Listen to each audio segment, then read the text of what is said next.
I was living in a place called Erbil, which is the capital of Iraqi Kurdistan, and also to like.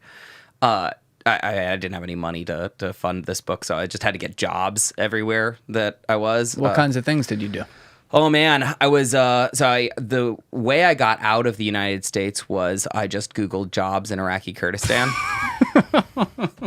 Dude, 2 weeks later, I was a third grade teacher in Iraqi Kurdistan. Fuck outta here. Yeah, dude, third and fourth Did you grade. speak any Kurdish or? No. No, I don't speak any. What the fuck were you doing with them? There was an English language international school. Oh, that works. And so yeah, they got me out there so fast. I was like, I mean, literally sent the application in. 3 weeks later, I have an apartment in Erbil. Now mind It's you, that easy. yeah. I mean, this was in 2017. I had a background in teaching, I had a background in special ed. But this is also in 2017. So this was coming up on the Kurdish referendum on independence. So they were trying to vote themselves free of the Republic of Iraq, at this time. And then meanwhile, the Islamic State was on its back heels. So they were still, there was still conflict in, yeah, this was 2017. Anyway, there's still, conflict in Mosul. They weren't fully withdrawn at this point. So like, the Islamic State was 45 minutes away from Erbil. Oh, that's nice. Yeah. And you'd meet, there's wonderful bars where it's just like, there's just a bunch of shady people there. And you're like, why are you here? And it's like, I work for an NGO. Sure you do. Granted, I'm one of those people. So I'm like, You see Andy Bustamante in there? I didn't notice him. No. Okay. Because like I'll be like, yeah, I'm a third grade teacher, and then well, actually, people mostly thought that I was indeed a third grade teacher. Keep talking. I'm just gonna fix that camera. Sure. Keep going. So, I was talking at a bar one night with some security contractors.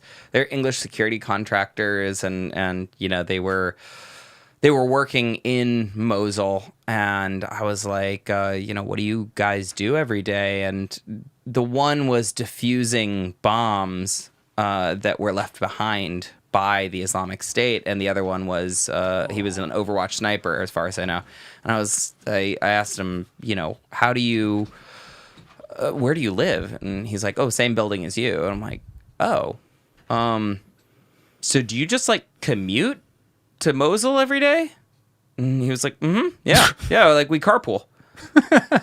Like, so you carpool in to Mosul every day, defuse bombs for like 8 hours or whatever, and then you come back here, and that's why you're at this bar right now? And they're like, yeah, that's about it. That's our day to day. Different world, bro. Yeah, I mean, so this may be one of the reasons why it was really easy to get a job as a teacher out there.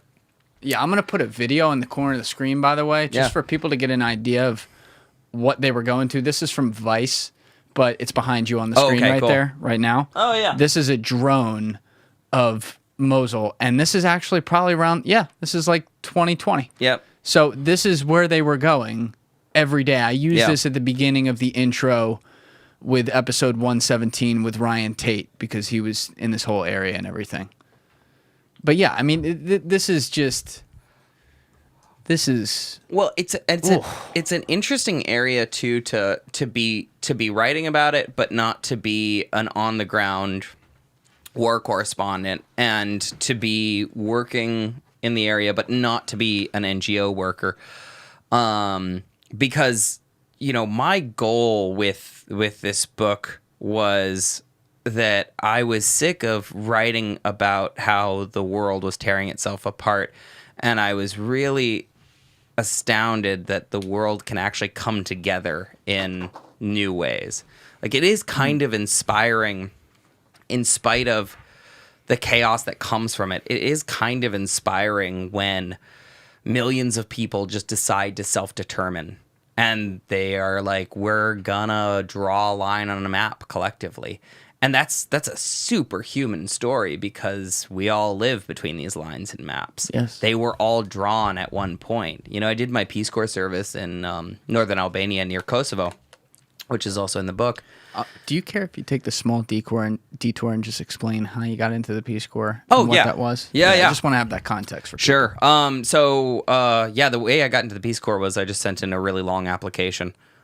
But what made you want to do that? Oh yeah, I was like, there's no like obstacle course. Like you have to hug 7 people of different cultures and stop a argument between 2 people speaking a different language. But did you always want to do something like that? Like just go help people and travel like that way, or what made you like wake up and say I'm gonna? Oh man, I think that. I think that there are definitely the Peace Corps volunteers who have pretty strong impressions about I'm off to make the world a better place. I knew what I was capable of, and I was like, I don't know if I'm gonna solve world peace by teaching English in a small Albanian village. But a lot of it was based off of this idea that I wanted new ideas to write about. I wanted a new perspective to write about. And it also checked a lot of boxes that I just thought were neat. Like I wanted to live abroad for an extended period of time that was uncomfortable. I wanted to learn another language and just have a different perspective. I think that a lot of, and I say it in the book, a lot of the writing that I've done and a lot of my sort of intellectual DNA is from being a fairly anxious and terrified person, right? You have all the makings of someone recruited by the CIA, bro. Love to travel, join the Peace Corps, I know, which right? they get a few people from there. Not everyone. Like, it's not everyone. If you want to like forward my LinkedIn or something, that'd be sick, dude. It's very low, but like you're anxious, you're curious about other cultures. Well, you're a wild card. You're smart as fuck. Look, I mean, saying. The way that I feel about like fear and anxiety, though, like in the context of this kind of thing, is like I get frustrated with being afraid of something for an extended period of time. We both, I don't know how old you are, but I'm guessing that we both were maybe teenagers during 9/11. No, I was a lot younger. You were a lot younger? Yeah. Okay. All right. I was a young teenager during 9/11. And I remember it very well, though. Yeah, I imagine you lived out here. Oh, you lived here? No, you lived here. Yeah. And that was the fear that was all pervasive for many years in the United States. It was like the other, it was terrorism. It was Muslims, and it was radicalism. I would buy into a good deal of this fear and anxiety, but at a certain point, I'm like, this. If you learn as much as you possibly can about something, you can't be afraid of it. Either you'll realize that it isn't something to worry about, or you'll fall in love with it a little bit. And so the rest, or you'll fall in love with it a little bit. Yeah, absolutely. I mean, if the more you learn about any culture, no matter how antagonistic to you that culture is, you're gonna find something that really speaks to you about that, or some idea.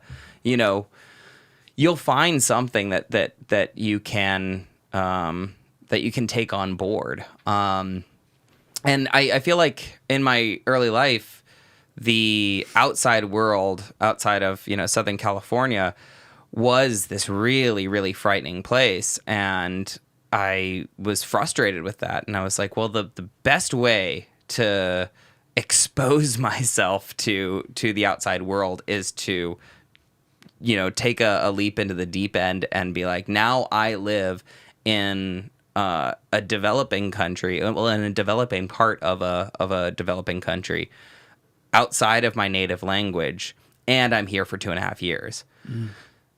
And I'm like, look, if I ever become afraid of vegetables, I'm becoming a farmer. Like, this is because I'm annoyed by being afraid of things that do not require my fear. And so, yeah, Peace Corps checked all of those boxes for me, and seemed like I'd get a lot of cool bar stories. Also, I was a theater major, so I really couldn't do anything. You were a theater major. Yeah, like outside of doing. God, your life has gone a whole different direction, man. I run into my theater friends every once in a while. I just saw them here in New York, and like, what the fuck happened to you, Eric? No, I know. Yeah, that's usually the conversation. It's like, I mean, it didn't really work out in acting, so I became a travel writer. I just thought, like, you know, it dovetails really nicely, because acting training is all about, like, you know, be as uncomfortable as possible. Yes. You know, it's not comfortable to be on stage in front of people, and it's also like, you know, learn how to fail but stay on your feet. And in any multicultural interaction, especially if you're, you know, I was a teacher in a small village, like, and it's like, hey, get up in front of 40 teenagers and speak in their language and try and teach them English. Like, good luck. Yeah, do that 8 hours a day. And it's like, okay, well, this is the hardest performance I've ever given. Thank you for watching the video, guys. Please hit that subscribe button and check out this clip's full podcast episode by clicking here or in the description below.